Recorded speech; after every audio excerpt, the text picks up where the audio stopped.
حلال ہے، تُعَلِّمُونَهُنَّ مِمَّا عَلَّمَكُمُ اللَّهُ، جن کو تم شکار کرنا سکھا لیتے ہو، اور تم ان کو ایسے سکھاتے ہو شکار کرنا جیسے اللہ تعالیٰ نے تمہیں شکار کرنے کی تعلیم دی ہے، جیسے تمہیں خدا تعالیٰ نے شکار کرنا سکھایا ہے۔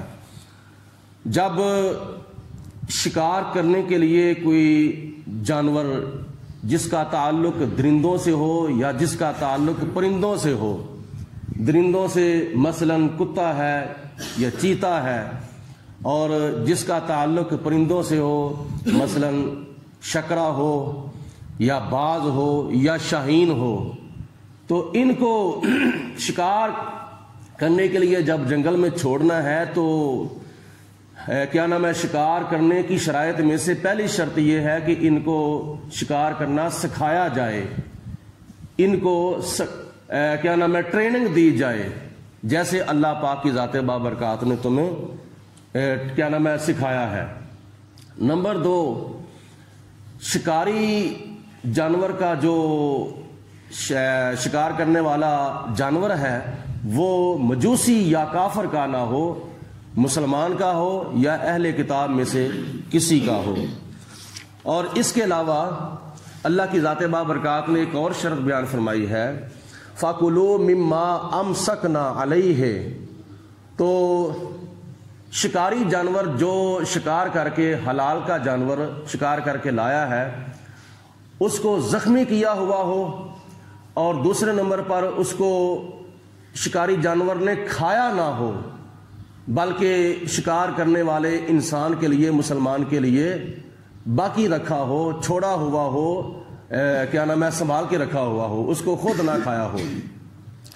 ایک شرط اور ہے، وَاذْكُرُوا رُسْمَ اللَّهِ عَلَيْهِ، شکار کرنے والا بندہ جب شکاری جانور کو شکار کرنے کے لیے جنگل میں چھوڑے تو اس کے اوپر بسم اللہ اللہ اکبر کہہ کر چھوڑے۔ جان بوجھ کر اگر اس کے اوپر بسم اللہ اللہ اکبر نہیں پڑے گا تو اس کا شکار کیا ہوا جانور جو ہے وہ حلال نہیں ہوگا بندے کے لیے، تو اس لیے اس کو کیا نام ہے چھوڑنے سے پہلے بسم اللہ اللہ اکبر کہہ کر چھوڑا جائے۔ اسی طرح یہ ہے انڈائریکٹ شکار کرنا، ایک ہوتا ہے ڈائریکٹ شکار کرنا۔ انڈائریکٹ تو یہ ہے کہ شکاری جانور کو جس کا تعلق پرندوں سے ہو یا درندوں سے ہو تو ان کو چھوڑتے وقت بسم اللہ اللہ اکبر پڑھنا ہے، یہ ہے ڈائریکٹ۔ اور انڈائریکٹ نا یہ ہے انڈائریکٹ، اور ڈائریکٹ یہ ہے کہ ایک آدمی شکار کرنے کے لیے چلا ہے اور اس نے تیر ہاتھ میں پکڑا ہے، اور تیر کیا نام ہے مارتے وقت وہ اس تیر کے اوپر بسم اللہ اللہ اکبر پڑے گا۔ کیا پتہ ہے کہ تیر مارتے ہی وہ جانور مر جائے، یا شکاری جانور کو جنگل کے اندر چھوڑا ہے تو اس کے شکار کرتے وقت ہی وہ مر جائے؟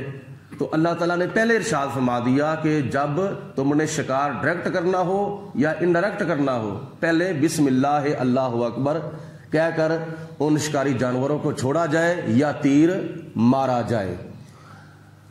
اللہ تعالیٰ کی ذات بابرکات نے آگے ارشاد فرمایا، وَاتَّقُوا اللَّهَ، اور اللہ تبارک و تعالیٰ سے ڈرو، یعنی شکار کرتے وقت بھی خدا تعالیٰ سے ڈرنا ہے۔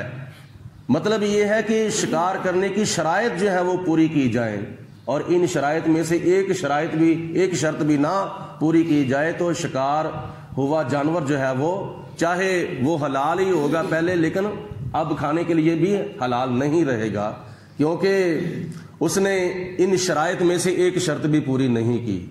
اور ان میں سے ایک چیز یہ بھی ہے کہ حضرت سلیمان علیہ السلام کی بارگاہ میں ایک مرتبہ ایک چڑیا اور ایک چڑا مقدمہ لے کر آ گئے، کیس لے کر آ گئے، عرض کی اے اللہ کے نبی ہمارا ایک فیصلہ کر دیجئے۔ آپ نے فرمایا کون سا فیصلہ ہے، کون سا تمہارا مقدمہ ہے، کون سا کیس ہے؟